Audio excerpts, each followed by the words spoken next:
L'exposition en fait s'articule autour de 3 thèmes. De la poésie d'abord, avec la poésie de Etel Adnan, mais aussi d'autres poètes qui sont convoqués.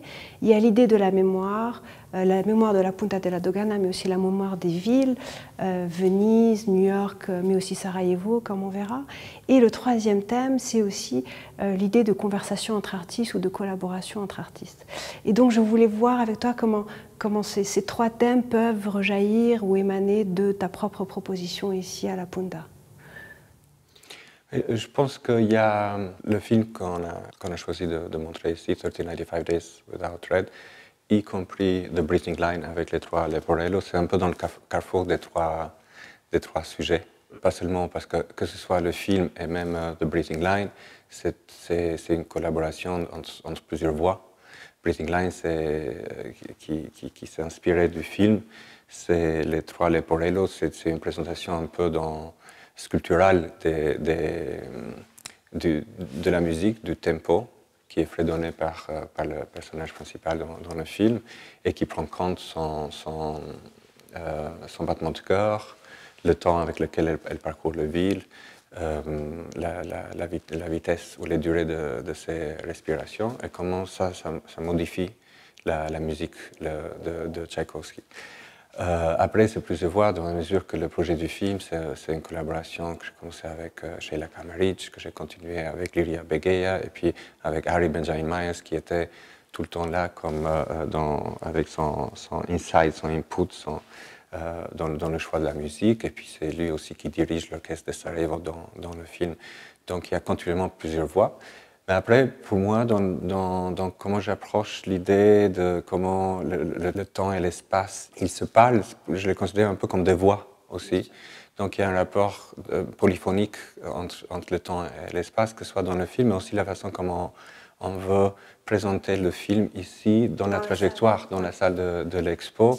Dès le départ, l'idée, c'est de comment travailler avec l'espace, non pas pour comment montrer le film le mieux possible, mais comment montrer le mieux le rapport, la relation, la corrélation qu'il y a entre une pièce et l'espace qui l'entoure.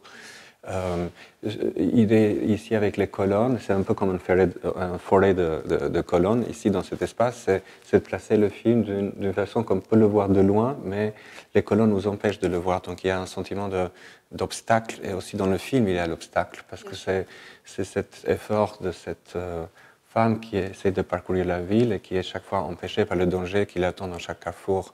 Donc j'aime bien cette idée les carrefours étant comme des vides, comme des intervalles dans la ville. Et ici on a tous ces intervalles entre les colonnes. Donc il y a un empêchement, il y a un obstacle dans l'espace qui se rallie avec l'empêchement dans le film.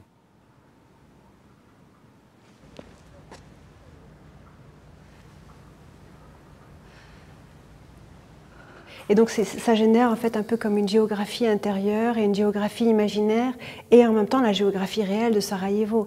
Donc il y a une association des 3 qui vient se superposer les unes aux autres. Absolument.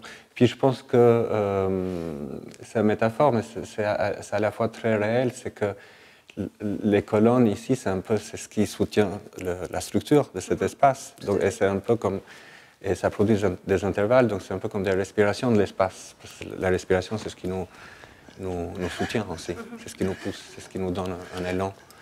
C'est pour ça, pourquoi dans le film, c'est tellement important ce rapport entre sa respiration et la musique, comment sa respiration impacte la musique, comment ça le prolonge, comment ça le rétrécit, parce qu'elle-même, elle est un peu sous la pression de ce qui se passe, du danger, du fait qu'elle doit courir, comme elle a besoin de reprendre le souffle chaque fois qu'elle traverse un carrefour. Donc il y a un lien très fort entre l'espace, l'espace physique de la ville, le contexte géopolitique, et la musique et la pathétique de la composition de Tchaïkovski. Et dans le cadre de l'exposition, cela s'articule ensuite avec un très beau Leporello de Etel qui suggère par contre une autre tragédie qui est peut-être la guerre au Liban, le début de la guerre au Liban. Chaque bombe, elle écrivait un mot sur le Leporello. Donc l'idée aussi, c'était de parler peut-être des tragédies, mais jamais de face, jamais littéralement, jamais directement, mais toujours d'une manière beaucoup plus poétique, ou du moins ces sortes de hymnes à la vie, en fait. Et ça continue avec ensuite Julie Méritu et Ta citadine qui viennent comme ça aussi créer un autre dialogue, une sorte de mélodie. C'est une sorte de traversée comme ça, où finalement, malgré les tragédies, malgré les guerres, etc., il y a une sorte d'hymne à la vie. Et je me demandais si on pouvait considérer un peu comme ça le film 1395 jours, sans rouge.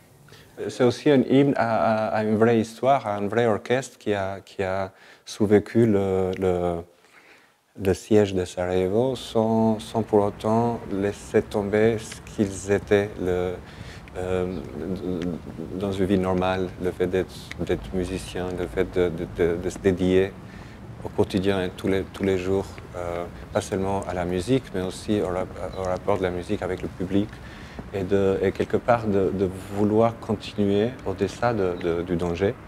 C'est un amour à la vie, mais c'est un cri pour la normalité, pour pouvoir retrouver quelque chose, partager quelque chose qui ressemble au normal.